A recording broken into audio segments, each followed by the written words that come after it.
me ouvindo, porque eu não estou me ouvindo. Daqui a pouco chega, amém? Deve dar um pouquinho de retorno aqui, Diogo, agradeço. Graça e paz sejam multiplicados, amém, no conhecimento de Deus.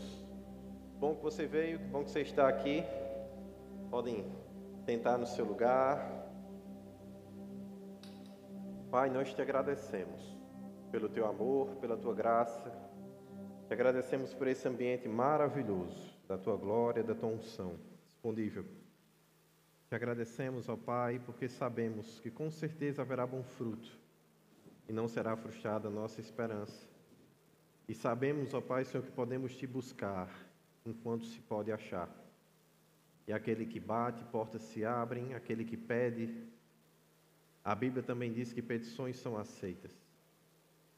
Então, Pai, confiantes na Tua Palavra, um Deus que nos ama, um Deus bom em todo o tempo, em todo o seu caráter, estamos aqui hoje, diante de Você, para aprender à luz da Sua Palavra, a como nos mover diante do Teu amor e da graça concedida ao sermos feitos filhos de Deus através de Jesus Cristo. Amém?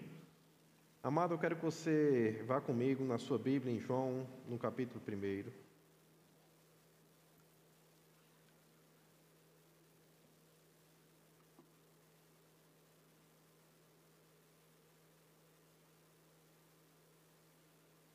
O versículo 12 diz: mas todos quantos o receberam, falando acerca de Jesus Cristo, deu-lhes o poder de serem feitos, diga comigo, serem feitos filhos de Deus. Sabe, amado, essa palavra ginominar, ela significa tornar-se, vir a existir, a existência, começar a ser ou receber uma vida, erguer-se, aparecer na história, aparecer em um cenário em que se apresentam em público, ser feito, ocorrer, acontecer, realizar. A Bíblia vai trazer para mim e para você um panorama sobre a força e o poder que é ter Jesus Cristo como seu Senhor e seu Salvador, mas mais do que isso, sobre aquilo que acontece quando nós recebemos a Cristo como Senhor e Salvador. A Bíblia fala que todos quantos o receberam, deu-lhes o poder de serem feitos filhos de Deus, ao saber os que creem no seu nome. E sabe, amado, quando a Bíblia vai trazer esse cenário para mim e para você, onde nós seremos feitos, a existência de algo novo começa a surgir diante da nossa vida, diante do nosso dia a dia. Algo novo acontece, algo novo se transforma a nossa perspectiva de vida, de ver, de existir, de sentir as coisas e de perceber. Ao ponto de a Bíblia dizer que aquele que está em Cristo, ele é nova criatura, as coisas velhas ficaram para trás, eis que tudo se fez novo. A palavra eis que, também no original, idou, ela fala sobre a percepção dos nossos sentidos. E ela literalmente vai significar que todos os nossos sentidos serão ressignificados. Essa é uma palavra bem da moda, né? Ressignificar as coisas. E de fato, o mundo tem procurado ressignificar tantas coisas e tem esquecido de ressignificar verdadeiramente o que mais importa, que é Deus em sua vida. Porque a Bíblia diz que Deus é amor e aquele que não ama não é aperfeiçoado. E sabe, amado, é vã a nossa procura em ressignificar as coisas pelas coisas e não ressignificar as coisas nele. Porque a Bíblia diz que dele, por ele e para ele, Jesus Cristo, é que são todas as coisas. Então, quando você quer ressignificar a coisa pela coisa, você continua sem a glória de Deus, sem as virtudes de Deus, sem o poder de Deus envolvido. E o verdadeiro significado nunca vai estar presente, porque se você quer saber o que verdadeiramente significa algo, pergunta a quem fez. Sabe, amado? Ninguém melhor do que quem entendeu uma necessidade e buscou a criatividade para poder solucionar uma necessidade, pode dizer o valor e o propósito de uma coisa. E eu não sei como é que você vê isso, mas a Bíblia nos ensina que o nobre, ele projeta coisas nobres e em sua nobreza ele persevera. Essa palavra projetar, ela significa sustentar um desígnio. Significa estabelecer um propósito. E sabe, amado, quem é responsável por um projeto também é responsável por um propósito, por um desígnio. Porque nos projetos estão os propósitos e o desígnio pelo qual tudo foi projetado. E quando Deus nos formou e nós éramos ainda substância informe no ventre da nossa mãe, e a Bíblia diz que todos os dias já estavam escritos por Deus, falando os meus dias e os seus dias, e que Deus já tinha de uma forma assombrosamente maravilhosa nos formado ao ponto do salmista dizer que ele ficava estarrecido diante desse contexto e saber que não tinha nem como ele fugir dessa realidade se ele fosse ao mais alto monte, ao mais profundo abismo, se ele buscasse os extremos do Oriente e do Ocidente, de todo jeito a presença de Deus, a mão de Deus ainda estaria ali com ele. E sabe, amado, nós precisamos entender isso, de fato Deus é onipresente. E não importa o posicionamento que você tem acerca da vida, Ele vai continuar presente. Porque a Bíblia diz que o sol e a chuva é para o justo e para o injusto. Se você proceder bem, a Bíblia diz que você vai ser aceito. Mas isso não quer dizer que porque você está procedendo mal, Deus não está vendo. É totalmente diferente. Quando nós procedemos bem, nós somos aceitos. Mas quando nós não procedemos bem, de fato, o coração de Deus se entristece ao nosso respeito. E nós precisamos entender que a bondade e o amor de Deus nos fez e nos permitiu a possibilidade de receber Jesus como Senhor e Salvador da nossa vida, reconhecer quem Cristo é como redenção e redenção necessária para o mundo. E aí a Bíblia diz que quem recebeu a Jesus Cristo dessa forma, como unigênito do Pai, como primogênito do Pai agora nesse momento, como a verdade e a vida, como aquele que ninguém vai ao Pai a não ser que seja por Ele, quem recebeu Jesus de fato como seu Senhor, como seu Salvador, a esses foi dado o direito de serem feitos, diga comigo de novo, serem feitos. Porque nós precisamos entender que Jesus, Ele profetizou algo sobre essa minha caminhada e a sua. Ele disse, é necessário nascer de novo, ao ponto dele ser questionado, mas como assim eu vou voltar de novo ao ventre da minha mãe? E ele fez, você não entendeu nada. Estamos falando de nascer do Espírito. Estamos falando em nascer da água.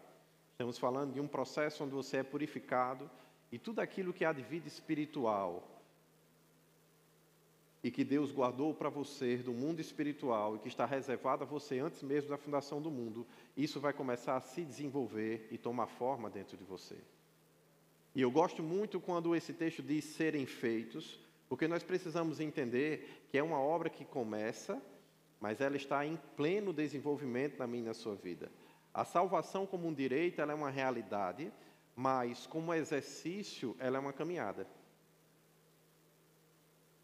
Então, todos quantos o receberam foi-lhe dado o direito. Então, como direito, é instantâneo. Mas como uma caminhada, ela é progressiva.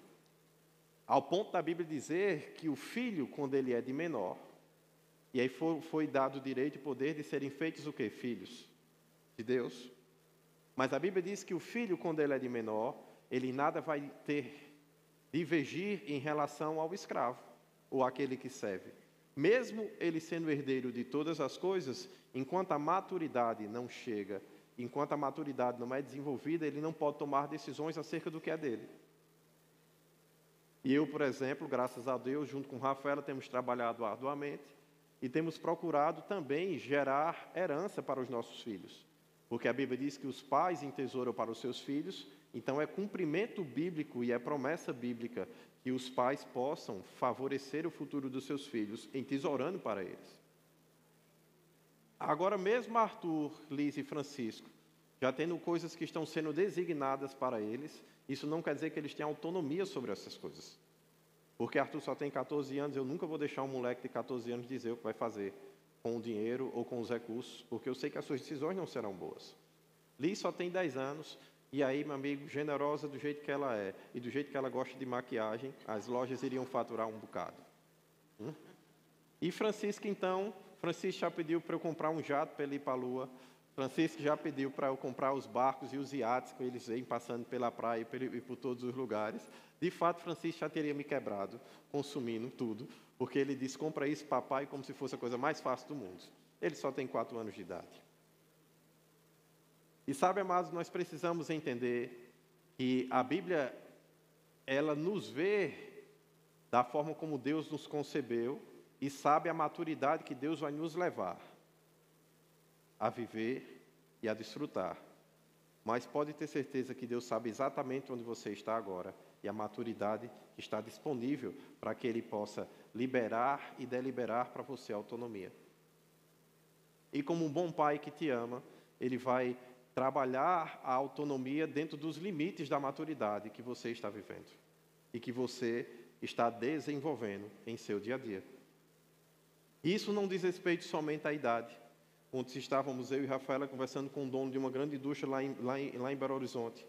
No mercado que ele atua de distribuidor, ele tem mais de 50% do market share do país.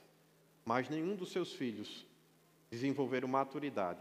E ele diz, eu estou deixando herança, mas eu não vou conseguir deixar um legado, porque nenhum deles conseguem e estão aptos a tocar a fábrica. E sabe, amado, porque mesmo tendo idade, e alguns deles inteligentíssimos, morando fora do país, fazendo grandes coisas, mas no que diz respeito àquele negócio, ao conhecimento que é necessário para que aquilo funcione, aquilo não está. Deixa eu fazer a Leandro ficar tranquila e vir para a altura da câmara, amém? Para ela poder assistir o culto em paz, né? E aí, quando a gente vai ver e vai perceber esse contexto da vida, nós precisamos sim entender que, como pais, precisamos ver a maturidade que nossos filhos chegaram. E a Bíblia diz que nós que somos maus, sabemos dar boas coisas aos nossos filhos, Deus, que é bom, nos daria sim todas as coisas através do Espírito Santo. Diga comigo, através do Espírito Santo. E aí nós precisamos entender que as coisas do reino de Deus, ela vem através desse mundo e dessa vida no Espírito. Porque foi no Espírito que você nasceu de novo, quando você encontrou a Jesus Cristo. Eu não sei se você percebeu, você nasceu de novo, mas as rugas ainda estavam lá. Aquela carinha de bebê não apareceu. Aquele cheirinho gostoso, aquele jeito fofo que todo mundo queria cuidar de você, não. As pessoas continuaram lhe vendo meio já desgastado em alguns contextos da vida, né? Com toda a beleza que você carrega, mas também já lhe vendo capaz de se virar sozinho. Não estava lá ninguém lhe rodeando para cuidar de você, como acontece com um bebê. Porque isso não aconteceu em nossa carne, aconteceu em nosso espírito. E é no contexto do espírito que nós vamos desenvolver as faculdades espirituais. Nós vamos buscar e procurar para que a gente possa estar se envolvendo. E a Bíblia nos mostra os meios e os caminhos para que isso aconteça. Então você precisa entender que no contexto do direito, todos quantos receberam lhe foi dado o direito, então o direito já está estabelecido. Você é filho de Deus.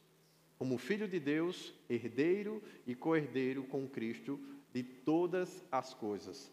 Então tudo que a Bíblia diz acerca de Jesus, pelo qual ele fez, caminhou, se moveu, você é um candidato para manifestar as mesmas obras, o mesmo poder e os mesmos atributos da divindade de Deus. Mas vai lhe ser requerido, assim como foi Cristo, que você manifeste a graça e a verdade de todas as coisas. E para manifestar a verdade das coisas, você vai precisar desenvolver maturidade. Você vai precisar, em alguns momentos, ser corrigido. Você vai precisar se envolver com um caminho que a Bíblia diz que é sobremodo excelente, o caminho do amor. Em 1 João, no capítulo 3, no versículo 1, vai dizer assim: Vede quão grande amor nos tem concedido o Pai, que fôssemos chamados filhos de Deus. Diga comigo, chamados filhos de Deus. Por isso o mundo não nos conhece, porque o mundo não conhece a Ele. Assim como foi lá no 1 de João, que nós, na epístola de João, né, na carta de João, quando nós lemos que Ele veio para que eram seus, os seus não o conheceram, mas todos quanto o receberam. Então nós sabemos que essa questão de filiação não é sobre saber da existência de Jesus, é sobre receber a autoridade e o senhorio dele sobre a sua vida. E aí a Bíblia diz: amados, agora somos filhos de Deus. e ainda não é manifestado o que havemos de ser. Diga comigo, havemos de ser. Então você vê de novo João falando a mesma coisa, que nós somos filhos, mas existe uma manifestação do que nós devemos ser, que precisa ser desenvolvida. Então isso quer dizer que ao recebermos Jesus, nós entramos em um novo desenvolvimento de vida. E eu gosto muito de aquele que não conheceu o pecado, Deus o fez pecado por nós, para que nele, em Jesus Cristo, nós fôssemos feitos a própria justiça de Deus. Então nós somos convocados a não somente ser justificados e transformados por Deus, mas sermos a própria expressão da justiça de Deus. Você já pensou da importância do ministério da justiça? Por exemplo, quando a Bíblia vai falar acerca de você ser a justiça de Deus, e a Bíblia diz que no Novo Testamento está colocado para mim e para você que estamos vivendo o ministério do Espírito Santo, o ministério da justiça de Deus. Isso quer dizer, existe uma organização de governo dada por Deus para que justiça chegue às pessoas. E a Bíblia fala que a igreja é a plenitude de Cristo, aquele que enche todas as coisas, está escrito em Efésios. Isso quer dizer, a verdadeira justiça social é quando as pessoas encontram o amor de Deus, a liberdade que há na palavra e a prosperidade que foi designada por Deus através da sua palavra. Você entende isso? Por que, amado? Porque estamos falando de um nível de vida e de prosperidade que não depende do sistema humano ou dos projetos humanos, mas depende de ser guiado pelo Espírito. E a Bíblia diz que aquele que é guiado pelo Espírito maligno não lhe toca. Isso quer dizer, amado, que as coisas mais do mundo não vão estar machucando e ferindo as pessoas quando elas forem guiadas pelo Espírito Santo de Deus. Então não há nada mais libertador do mal para um homem e para uma mulher do que conhecer o próprio Espírito de Deus. Porque o próprio Espírito de Deus vai trabalhar em seu coração posicionamentos que ninguém poderia dizer. Porque, amado, quem poderia dizer para Abraão, sai da tua terra e para a parentela e vai para a terra que eu te mostrarei? Você entende que nenhum profeta poderia ter sido porta-voz dessa palavra? Você entende que só o próprio Deus poderia ter dito algo tão forte e tão profundo, e só o próprio Deus, na sua onipresença, estaria com Abraão durante toda a caminhada até que ele chegasse? Se algum homem passasse por ele e dissesse, ei rapaz, está na hora de tu sair daqui, porque Deus tem um lugar melhor para a sua vida, e Deus vai te mostrar, você entende que esse homem não seria capaz de estar com ele, o guiando até o caminho?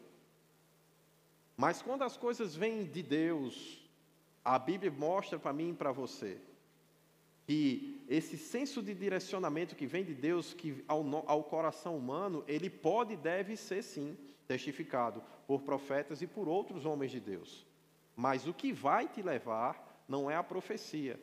A Bíblia diz, crede no Senhor teu Deus e estareis seguros. E crede nos teus profetas e prosperarei. A profecia, ela colabora quando algo de Deus está mexendo com o meu e com o seu coração. A profecia direciona a mim e a sua vida quando algo divino está nos movendo. E aí ela vem para que isso prospere, para que isso encontre um lugar de crescimento, para que isso encontre um lugar de manifestação. Por quê, amado? Porque não é manifestado ainda o que havemos de ser. Aquilo que você precisa ser em Deus, precisa ganhar forma. E aí a profecia, a comunhão com a igreja, a comunhão com os irmãos, o eclésia, que é o congregar em um lugar como esse, vai forjar o meu e o seu caráter para que nós possamos ser o que Deus nos chamou para ser.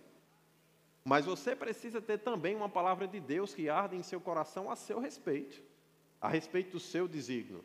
Porque a Bíblia diz que muitos planos e propósitos há no coração do homem, mas que o desígnio de Deus é o que permanece para sempre. E sabe, amado, que bom poder cumprir planos, que bom poder estabelecer e viver propósitos. Mas sabe, amado, Deus te designou para algo. E eu tenho certeza que os pensamentos de Deus são maiores do que os seus. E que os planos de Deus também são maiores do que os seus. Ao ponto de Deus dizer, eu sei que pensamentos têm ao seu respeito. Esses pensamentos são de bem, não são de mal, para te dar o fim, uma esperança ou o futuro que você deseja, dependendo da versão que você estiver lendo. Então, de fato, Deus tem pensamentos ao meu e ao seu respeito. Esses pensamentos, sim, são pensamentos de paz. São pensamentos onde o nosso futuro ele é tocado, onde a nossa esperança ela é renovada. São pensamentos que trazem um senso de direção e pensamentos que precisam ser conhecidos por mim e por você.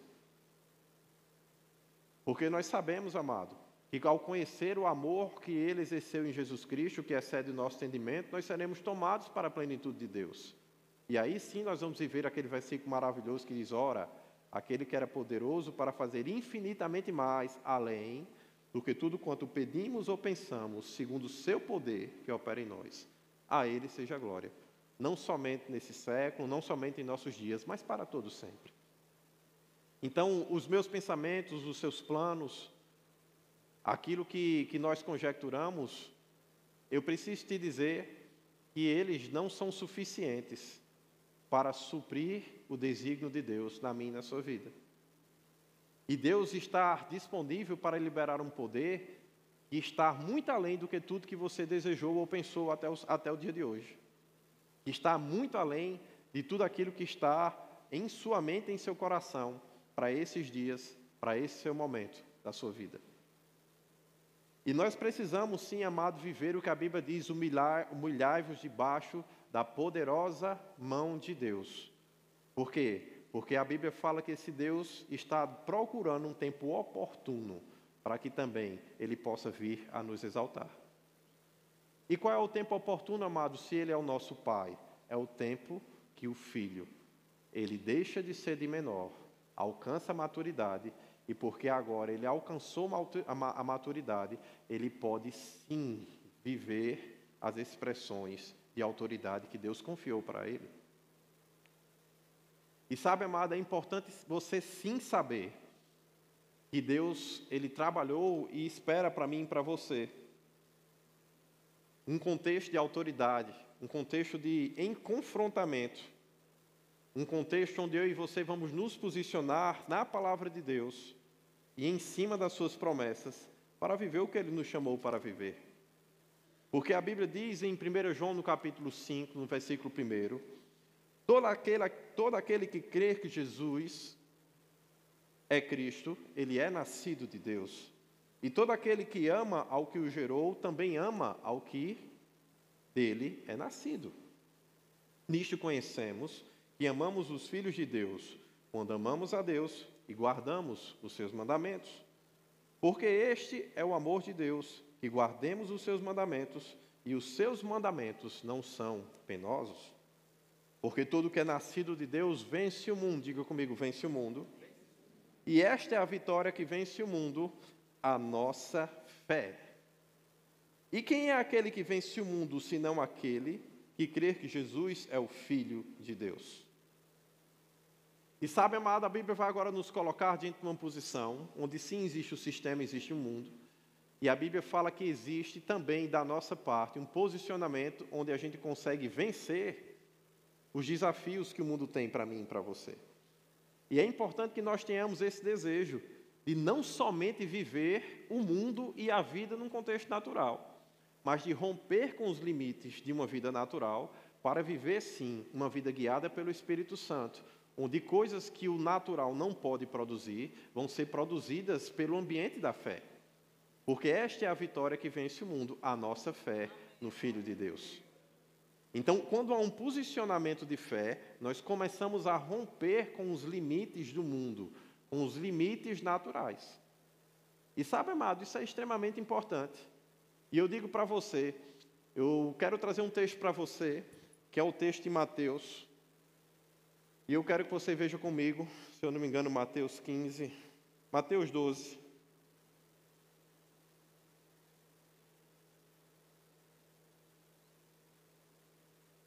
Mateus 15 mesmo, versículo 21. Porque, amada, a Bíblia diz que quando Deus nos ama, Deus nos corrige. Você está conosco? E a Bíblia fala que filho que não é corrigido é filho bastardo. E Deus não tem filho bastardo, está lá escrito em Hebreus. Deus tem filhos que ama e por causa disso Deus corrige.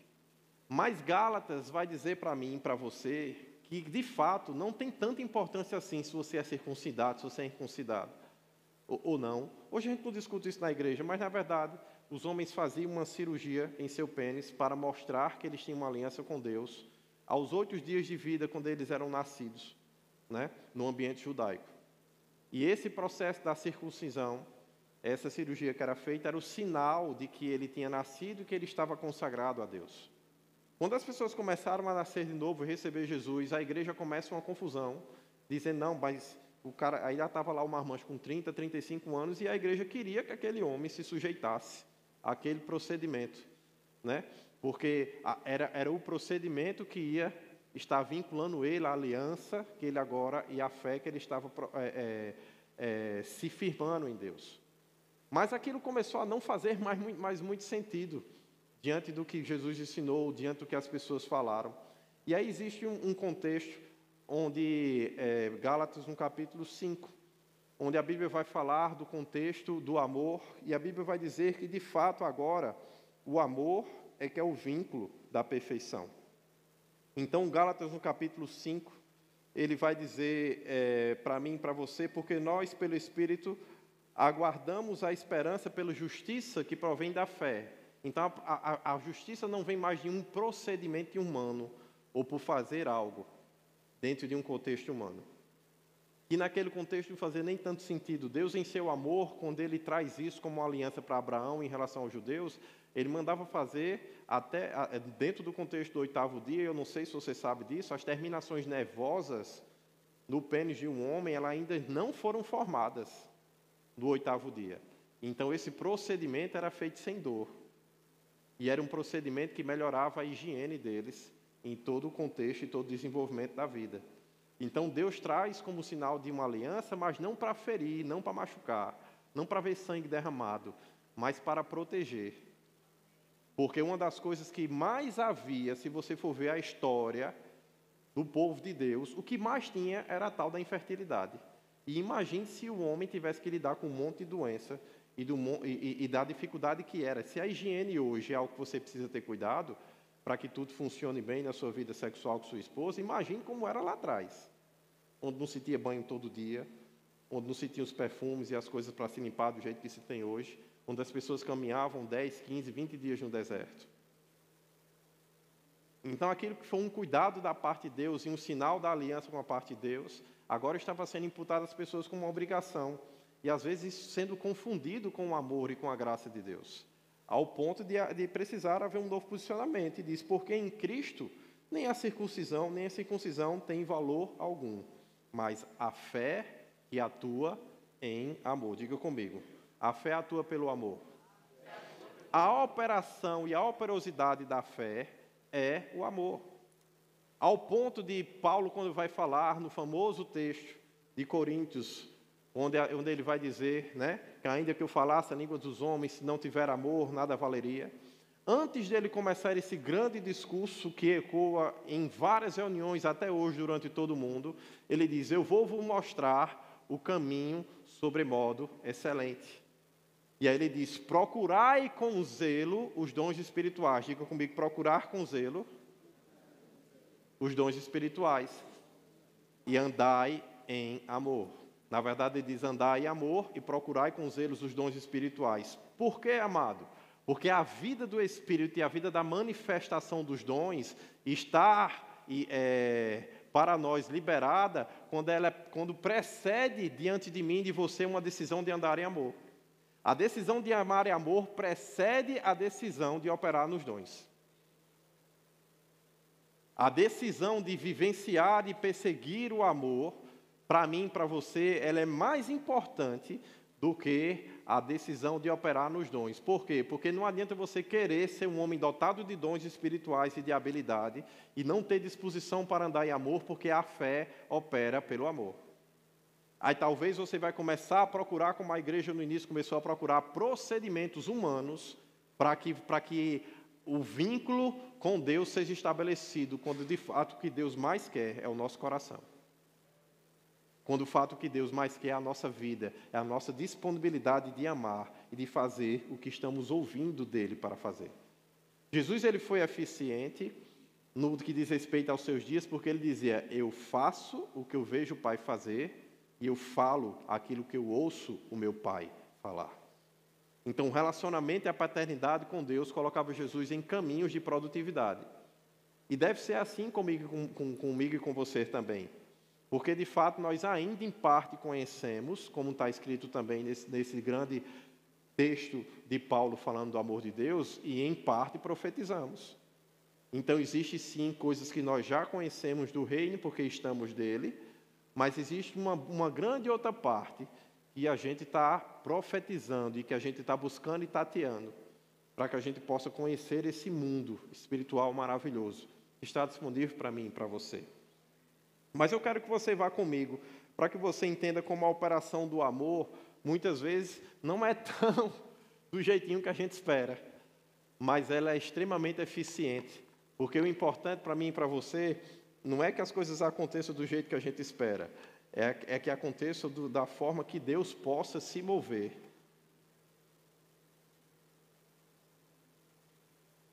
Porque, como eu disse para você, não adianta você ser herdeiro, mas a maturidade ainda não está disponível, porque você não vai ter liberdade de atuação e não vai ter autoridade sobre o que fazer. E nós vamos mostrar aqui para você os discípulos de Jesus, diante de uma mulher cananeia, e eu quero mostrar para você uma operação da fé. E se a fé operou, você concorda comigo que o amor estava presente? Por quê? Porque a fé opera pelo amor. Então, se não tem amor, a fé não está operando. Ok? Mas à primeira vista, talvez você não veja Jesus amando, quando você lê esse texto. Mas se a fé operou, o amor tinha que estar presente. Amém? A Bíblia vai dizer para mim e para você no versículo 21, e partindo Jesus dali, foi para as partes de Tiro e de Sidom, e eis que uma mulher cananeia, que saía daquelas cercanias, exclamou dizendo: Senhor, filho de Davi, tem misericórdia de mim, que minha filha está miseravelmente endemoniada. Ele, porém, não lhe respondeu palavra. E os discípulos, aproximando-se, rogaram: Jesus, despede essa mulher, pois ela vem clamando atrás de nós. Diga assim comigo. Não diga nada agora, só perceba. Aquela mulher, ela está dizendo: Jesus, tenha misericórdia de mim, porque a minha filha está terrivelmente endemoniada. E sabe, amado, o que incomodou os discípulos não foi o fato da menina estar sofrendo, foi o fato da mulher estar gritando e de estar perseguindo eles, buscando uma solução para sua filha. E a gente precisa ter muito cuidado, porque como igreja nós pregamos Cristo, pregamos salvação, pregamos libertação, mas se não tivermos cuidado, nós vamos ficar incomodados com aqueles que precisam exatamente daquilo que a gente está pregando. E precisa exatamente da libertação que nós recebemos. E a Bíblia diz: o que de graça nós recebemos, nós devíamos estar aptos e livres e disponíveis para de graça também dar. Mas aqueles homens que foram restaurados por Jesus estavam agora caminhando incomodados porque uma mulher queria o que eles tinham. E queriam desfrutar da mesma graça que estava disponível para eles. E olhe como pode o coração humano se portar, mesmo diante de Deus. Não se esqueça que em Cristo habitou corporalmente a plenitude da divindade de Deus. Então, aqueles homens estavam diante da manifestação plena da divindade de Deus. E mesmo assim, eles ainda não tinham se desenvolvido para ser e para manifestar o amor de Deus de forma plena. Mas diga assim: graças a Deus por Jesus Cristo. Sabe, graças a Deus porque Ele lhe vê como filho. Ele não lhe vê como um objeto. Ele não lhe vê como alguém que tem que dar as respostas certas a todo tempo e que tem que acertar a todo momento. Graças a Deus, porque quando você não discerne bem ou não procede bem, você não é rejeitado, você é corrigido. Porque Deus corrige o filho que ama, porque Deus não tem filho bastardo. Então você tem o Espírito Santo, que é o Espírito da verdade, que te guia em toda a verdade. Então sempre que você erra, uma voz dentro te chama para o conserto, te chama para uma posição nova. E sempre é uma oportunidade de recomeçar e de fazer novamente. E eu e você sabemos que esses homens se tornaram grandes homens de Deus e marcos, e conduziram pessoas, milhares e milhares e milhares, em salvação. E foram operosos em milagres extraordinários e criativos. Através da mão deles, paralíticos andaram. Através da mão deles, cegos também chegaram a enxergar. Coisas extraordinárias da parte de Deus aconteceram na vida dele, porque eles perseveraram na caminhada com Jesus. Diga comigo, perseveraram na caminhada com Cristo. Porque aquele que está em Cristo, ele é nova criatura, amado. Aí essas coisas que essa velharia dentro da gente, elas vão ficando para trás. E a Bíblia vai dizendo que há uma nova percepção. Eis que, veja, repare, tudo se fez novo. E aí agora o incômodo deles vai fazer com que o assunto seja tratado por Jesus. E aí nós vamos ver Jesus tratando um assunto e talvez você não fique feliz com as primeiras palavras de Jesus. Eu não fiquei. Se você ficou confortável com essas palavras de Jesus, você talvez esteja num nível de maturidade maior do que a minha. Mas eu fiquei bem constrangido quando eu abri a minha Bíblia e vi aquilo que foi dito a essa mulher. Amém? E aí a Bíblia diz, Jesus respondeu, não fui enviado senão as ovelhas perdidas na casa de Israel. Uma das coisas que Jesus está dizendo para os discípulos naquele momento é, eu vim para os que eram os meus, e a Bíblia diz lá em João, os seus não receberam. Ok. Então Jesus sabia que naquele momento ele precisava dar uma atenção especial e diferente para os da casa de Israel. Então quando os discípulos vêm incomodados com aquela mulher e dizendo, põe Jesus, se você não falar nada, ela vai continuar atrás de você. Então fala alguma coisa, porque quando ela procura Jesus, qual foi a primeira resposta de Jesus? Diga comigo, silêncio. Ele não lhe respondeu nenhuma palavra. É o que está escrito. E aí os discípulos começam a trazer o problema dela para Jesus e Jesus dizendo, mas calma, a prioridade agora é falar com os filhos da casa de Israel. E eu não sei você, não me parece agradável esse contexto. E sabe, amado, ela porém veio, a Bíblia diz, e o adorou dizendo, socorre-me. Ela pede ajuda. Aquela mulher, ela diz, Deus, talvez você não esteja tão atento às minhas lutas, mas eu não vou desistir de você. E sabe o que eu gosto, amado? Porque parece, muitas vezes, que é constrangedora a insistência quando nós estamos buscando algo diante de Deus. Mas a Bíblia diz que ela o adorou. E eu gosto sempre de ler no livro de Mateus, porque eu acho que é Lucas que vai ter o espelho dessa parábola e ele não usa a palavra adorou. E eu quero que você entenda isso uma vez por todas. Se você tem uma causa, você tem uma luta, quando você coloca essa luta diante de Deus, e você faz isso da forma correta, você sai do lugar da murmuração para o lugar da adoração. Porque você só tem, diante das suas lutas, duas posições a tomar, e se você tomar uma posição no meio dessas, talvez, ou posição nenhuma, você acaba abraçando a primeira. Eu não sei se você sabe, mas tem uma historinha que a gente conta que diz assim, que o homem está em cima de um muro, e quando ele se vê em cima desse muro, ele tem uma visão, ele vê anjos de um lado, em um lugar verde e maravilhoso, e aí ele vê do outro lado também anjos caídos, demônios. E aí os anjos caídos e os demônios com música, com festa, vem para cá, fica com a gente, fica com a gente. E o diabo lá pertinho do muro olhando para ele. Era isso que a gente, que a gente esperava, mas não é isso que a visão fala. A visão fala que é o contrário. Estão os demônios e o diabo ali em cima do muro, quietos e tranquilos em paz, dizendo, se você quiser, você pode vir. Do outro lado, os anjos dizendo, vem, vem, vem, sai daí, tem salvação para você nesse lugar, há uma vida e um rio que flui do trono de Deus aqui, ele esperando. E aquele homem fica lá em cima dizendo, mas como assim? Porque do lado desses seres celestiais dos anjos, tanto esforço e tanto chamado para que eu possa estar. E do lado aqui dos anjos de Satanás, não há o mesmo esforço. Eles até dizem que eu posso ir, mas parece que eles não fazem tanta força assim. E aí Satanás passa perto dele, ele faz, por que todo mundo me chama do outro lado e você não me chama para vir para o seu lado? E ele diz, porque o muro é meu. Se você está no muro, você já está do meu lado.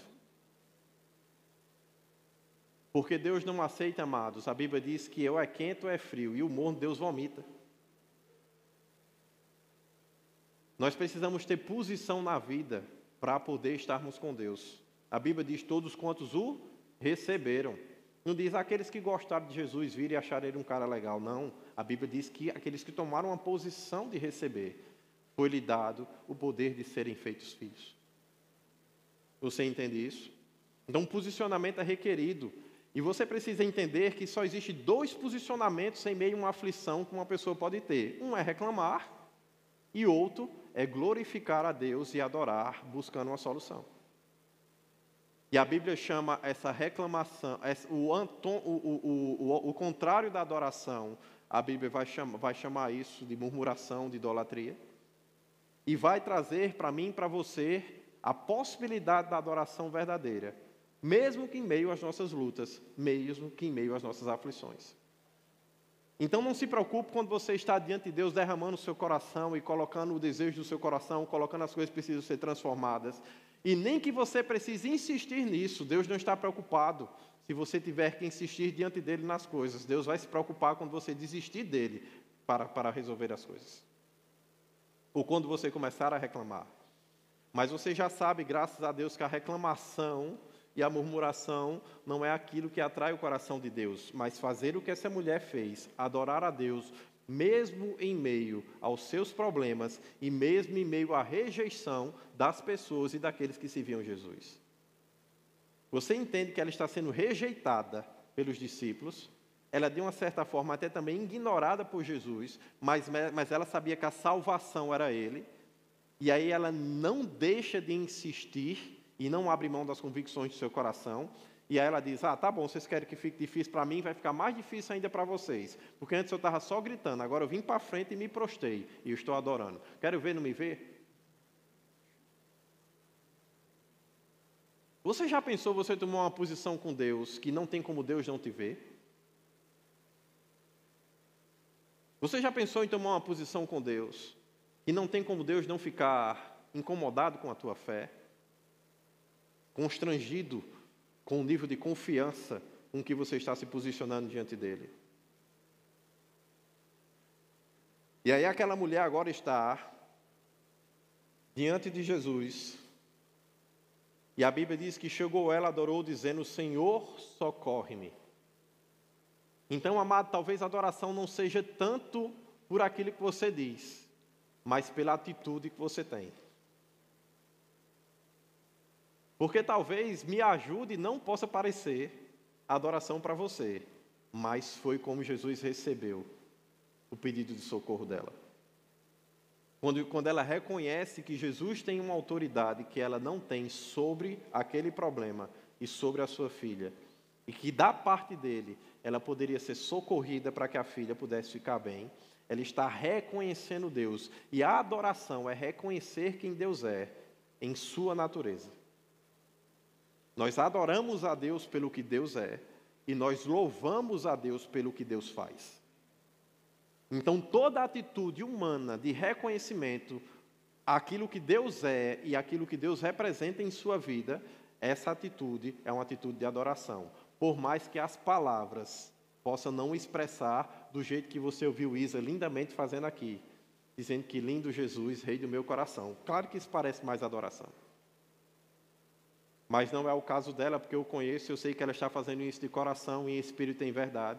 Mas você pode estar dizendo, lindo Jesus, rei do meu coração, como amo os meus caminhos, e está andando em qualquer caminho, menos o de Deus. Você pode estar dizendo, lindo Jesus, estrela da manhã. E aí você levanta de manhã e você vê tudo, menos ele. E sabe, amado, nós precisamos entender que há um posicionamento que Deus está nos chamando para tomar. E esse posicionamento se chama adoração. E a adoração nem sempre são palavras bonitas ditas a Deus, mas ela é principalmente um reconhecimento de quem Deus é na nossa vida, naquilo que nós precisamos que Ele se manifeste. Porque, amado, não se manifestou o que há de ser, mas isso não quer dizer que Deus não tenha te criado para isso, são coisas diferentes. Por mais que nesse momento não esteja manifesto, você precisa acreditar e confiar que foi exatamente para isso que Deus te chamou para ser, a expressão exata do seu ser. Então, sabe, meu amado, se Deus te chamou para ser a expressão exata do seu ser, você precisa entrar nessa vida onde vai ser desenvolvido o desejo e o propósito e o chamado de Deus na sua vida. E entrar nesses posicionamentos. E eu gosto muito porque ele, porém, responde e diz, não é bom pegar o pão dos filhos e deitá-lo aos cachorrinhos. Jesus ainda puxa o chicote para saber se a mulher estava com ele mesmo. Aqui, meu amado, a maior parte de nós teríamos saído da posição de adoração para a posição de ofensa. Diga comigo, nunca deixe a posição de adoração para a posição da ofensa. E sabe, amado, precisamos ter cuidado disso, não somente com Deus, mas com as pessoas. Porque é exatamente assim que o diabo vai te pegar. Você ama sua esposa lhe ama, vocês casados, vocês já pagaram um preço danado de um para uma vida para o outro. Mas aí no dia a dia, nos cuidados da vida, nas fascinações da riqueza, como Paulo disse que atrapalhava ele, atrapalha tu também, me atrapalha também, atrapalha sua esposa também. Aí não é assim, é uma besteira que a gente fala. Hoje eu estava cochichando com o Liz lá, brincando no almoço, que aí na sexta-feira eu levei uma caixa de chocolate para a Liz, uma caixa para a Rafa, e aí eu tenho ensinado Francisco a como tratar Liz, porque eu quero que ele tenha essa diferença mesmo do sexo feminino e do sexo masculino, faço isso propositalmente. E aí eu trago o presente para Liz e dou para ele e digo, aí ele faz, cadê o meu? Eu digo, não é o seu, a princesa é Liz. E quando a gente tem uma mulher em casa, a gente cuida dela bem, e a gente dá presente, e a gente cuida. Aí ele faz, mas não tem nada para mim aqui, papai? Eu disse, não, tá o da sua irmã, mas ela vai dividir com você quando ela receber. Aí ele chega e faz, Liz, princesa linda do meu coração, que eu digo para ele falar para ele, Liz, princesa linda, te amo, eu e papai trouxe um presente para você. E ela abre a caixa de chocolate e divide lá com ele. Aí eu também mandei ele dar uma para a Rafaela e dizer, mãe linda do meu coração, eu e papai trouxe um chocolate para você. No meio do almoço, quando acabou, aí eu olhei e disse para a Liz, né? Aí eu pedi para a Rafa o chocolate, tá entendendo? Aí eu disse para o chocolate, ela fez, tá aí, pode pegar. Aí eu fiz, tá vendo, Liz, a diferença? Quando eu dizendo aqui para a Rafa, eu vou entregar o chocolate para ela e digo, você, linda do meu coração, o chocolate que eu trouxe para você. Aí quando eu vou pedir um presente, ela faz, tá aí, pode pegar. A Liz, porque eu também estou ensinando Liz a como receber e a como se posicionar. Como mulher, saber ser cuidada e saber valorizar isso. E vou aproveitar para ensinar minha esposa hoje também, já que sou eu que estou com o microfone. Né? E aí você precisa entender isso. Aí eu cochichando aí Rafa fez, que moída é isso? Você já está moendo. Ela já sabia. Né? Mas eu não estou moendo, eu só estou mostrando para ela a diferença de como você pode receber alguma coisa e como você pode se posicionar e como você pode usufruir disso em comunhão. E sabe, amado, essas coisas vão acontecer. E aí eu posso pegar isso, me rir, me divertir aqui com vocês, me divertir com minha filha em casa, ou eu posso me chatear dizendo, mas rapaz, eu comprei o chocolate, trouxe para ela, na hora de me dar, ela jogou na mesa. Não, sim, eu só estou exagerando, faz calma, não foi assim não. Né? Aí a Eliane disse que é porque as mulheres são mais práticas, tudo bem, está tudo certo. Mas se a mulher casou com um marido melancólico, ela precisa saber que é importante o que ela fala. No meu caso, eu sou o melancólico da relação. Está tudo certo. Mas aí você precisa entender, amado, que você perde o lugar da adoração quando você deixa a ofensa tomar lugar dentro de você. E quando a ofensa entra em seu coração, você perde o lugar da admiração e você perde de desfrutar o melhor de um relacionamento, em qualquer relacionamento de esfera. Aquela mulher não deixa que a ofensa entre em coração dela e ela perca a ponte do relacionamento e adoração dela com Jesus. Ao ponto dela chegar e dizer assim, sim, está bom, você está certo. Mas também os cachorros comem das migalhas que caem da mesa dos seus senhores. E aí precisamos entender que chega, amado, de deixarmos a ofensa cair em nosso coração e a gente travar para a produtividade daquilo que Deus tem na nossa vida. Porque situações no nosso dia a dia vão acontecer. Rapaz, pastor Janduí e a Liane me deixaram morar 3 anos dentro da casa deles. Eu chegava em casa cansado do trabalho, ele ainda deixava eu botar minha cabeça no colo dela e ela fazer cafuné em mim. Já pensou a liberdade? Eu baguncei tanto lá dentro, que teve dia de eu misturar a mortadela com brigadeiro. E até hoje ela fala de mim. E sabe quando você está com preguiça, quer ir na geladeira uma vez só, aí você já quer pegar o salgado e o doce, que você vai comer depois. Aí ela chegou em casa e fez, Ana, Bruno jantou, jantou nada, veio aqui na geladeira, pegou 2 pedaços de mortadela e um brigadeiro, e foi o que ele comeu. Aí ela chegou para mim e fez, tu misturou mortadela com brigadeiro? Eu fiz, claro que não, né, Leandro? Eu comi a mortadela e depois eu comi o brigadeiro. Eu acho que ela pensou que eu estava pegando a mortadela assim, o brigadeiro, e comendo os 2 juntos. Mas sabe, amado,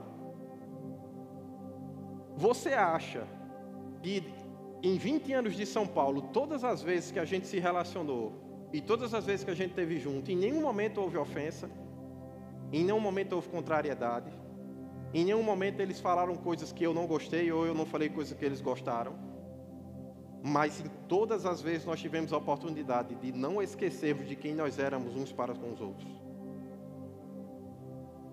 E eu quero te dizer uma coisa, amado, se a ofensa fez com que você se esquecesse do que alguém é para você, ou do que você é para aquela pessoa, você precisa abrir mão disso hoje urgente. Porque se você se permitir ficar ofendido com pessoas, vai ter o dia que você também vai ter a oportunidade de ficar ofendido com Deus. E a Bíblia diz que se você não ama aquele que você vê, é demagogo demais dizer que você está amando a Deus a quem você não vê. E nos momentos que você iria precisar insistir diante de Deus, e o que para você talvez fosse insistência, Deus para Ele ver a motivação de estar sendo adorado, de estar sendo colocado no lugar de solução na sua vida. Se você deixar a amargura entrar em lugar no seu coração e a ofensa dominar a sua vida, você nunca será capaz de insistir em adoração. Porque quando Deus não der respostas rápidas aos seus desejos e aos seus desígnios, até dele você vai desistir. Mas essa mulher se coloca diante de Deus e faz, sim, Senhor, é verdade. Mas até os cachorrinhos podem se alimentar das migalhas que caem dos chãos. Então Jesus responde e diz, mulher, grande é a tua fé. Seja feito para contigo, conforme tu desejas. E a Bíblia diz que desde aquela hora, a sua filha ficou sã. Deixa eu só te dizer uma coisa, amado, não abra mão da sanidade, da saúde, do projeto de Deus para a sua vida. Não abra mão, amado, do bom caminho que Ele tem para que você caminhe. Porque a Bíblia diz que de antemão, antes da fundação do mundo, Deus já preparou boas obras para que você caminhasse nelas. Eu não sei você, amado, mas quando eu vejo a minha vida, quando eu vejo as coisas que eu já fiz em Deus, amado, como eu sou feliz. Como eu sou feliz por tê-lo como Salvador. Como eu sou feliz porque a minha memória está marcada de milagres, prodígios, sinais e maravilhas. Como eu sou feliz porque ainda jovem, adolescente, eu comecei a entrar nas favelas da minha cidade, Campina Grande, na Paraíba, para pregar o Evangelho. Eu não podia nem dirigir, precisava que alguém me levasse, eu tinha que ir de ônibus. Mas como era bom me reunir com aquelas senhoras de 60, 65, 50 anos de idade. Aquele monte de guri que não tinha nem o que comer, naquele lugar que se chamava AMAS, Ação Missionária. Associação Metodista de Ação Social, AMAS. E ali, como um adolescente, como uma criança que tinha conhecido Deus há poucos anos, apaixonado pela palavra. Aquelas mulheres chegavam e diziam: meu filho, eu estou com um diagnóstico e eu tenho um câncer no meu seio e não sei o que fazer, nem quando vai ser a cirurgia, porque o SUS está lotado. Eu tenho um exame essa semana, mas está uma luta para conseguir um médico, está uma luta para conseguir uma solução.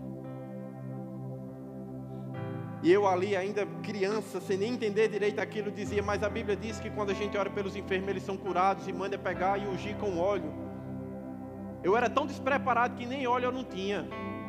Graças a Deus, sempre tinha alguma missionária mais espiritual do que eu por perto, ou algum irmão mais preparado.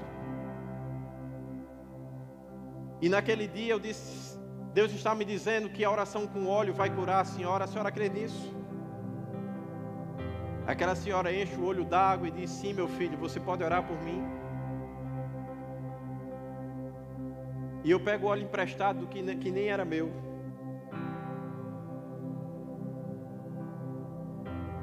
Mas que tinha sido velado pela oração de uma mulher fervorosa. E com o óleo unjo aquela mulher e oro por ela naquela manhã. Quarta-feira o exame é feito. Os médicos procuram o nódulo e ele não existe mais. No outro domingo ela está lá dizendo: eu preciso contar algo, eu fui no médico e eu não vou mais fazer nenhuma cirurgia.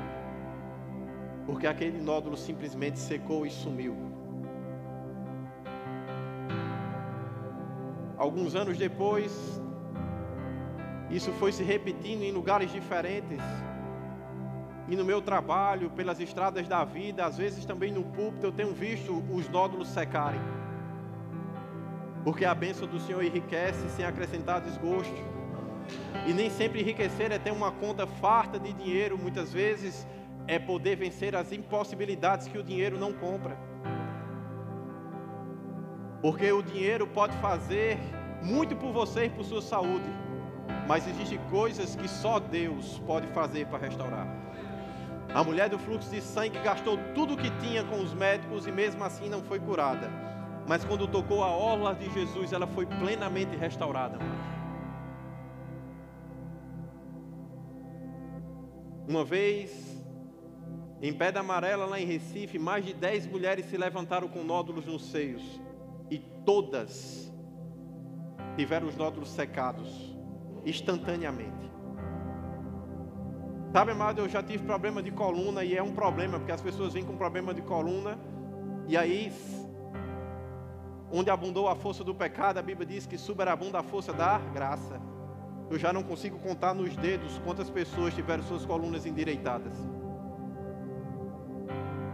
E sabe, amado, minha vida não seria tão feliz se eu não estivesse manifestando aquilo que eu fui chamado a manifestar. Se eu não pudesse estar sendo forjado por Deus e sendo desenvolvido por Ele. Mas eu quero que você também seja feliz. E você precisa abrir mão da amargura. Você precisa abrir mão das feridas. Você precisa voltar ao seu pai, aos seus tios e a quem você precisar, e de uma vez por todas liberar perdão em seu coração. Você precisa de uma vez por todas parar de ficar se posicionando, amado, com as pessoas onde há situações e as coisas põem limite entre você e ela, quando não deveria haver limites. O que deveria haver é a honra, amor, graça disponível para que o poder de Deus atuasse. E sabe, amado, eu peço para você, como seu pastor, Que você de uma vez por todas decida pelo perdão, porque ele é a melhor atitude que um homem e uma mulher de Deus pode viver. Que de uma vez por todas você seja tão rápido ao ponto de você poder receber a ofensa e ela nem mesmo crescer em seu coração e tomar forma. Que você se esvaia de si mesmo de uma forma tão poderosa que você esteja sempre disponível para o poder de Deus e para a adoração, mesmo quando você for confrontado. Que nenhum homem, que nenhuma atitude, que nenhuma circunstância tire você do lugar de adoração a Deus, para que a sua fé seja poderosa e atuante, porque você ama a Deus de todo o seu coração, ao ponto de não deixar que nada atrapalhe a sua comunhão com Ele. E sabe, amado, eu quero que você fique de pé. E hoje eu quero dar oportunidade a você que sabe que precisa tomar uma posição com Deus e dizer: Deus, eu estou fechado contigo mesmo que canivete caia. Existe uma expressão que nós dizemos no Nordeste que é: está chovendo canivete. E sabe, amado, é muito bom quando a chuva vem daquilo que a gente espera para nos refrescar. Mas é muito difícil quando está desabando sobre a nossa vida aquilo que a gente não queria. E quando a gente está sendo confrontado por coisas que nos machucam. E eu quero que você seja sincero com você mesmo. E você sabe que você precisa de Jesus para que Ele te ajude em algo que está te machucando nessa noite. Deixa eu orar por você. Para que haja uma manifestação de graça e de sabedoria e do dom de Deus. Para que isso deixe de te machucar e Deus possa encontrar um lugar de refrigério na sua vida. Existe alguém que precisa de refrigério nessa noite e quer receber oração e se livrar de uma vez por todas de rancor, mágoa, qualquer tipo de ressentimento. Deus está te dando uma oportunidade. Tenha coragem desse casal. Venha aqui à frente. Eu quero orar por você, junto com a minha esposa. Pastor Janduí, Eliane e Lívia, se vocês puderem nos ajudar. Amém.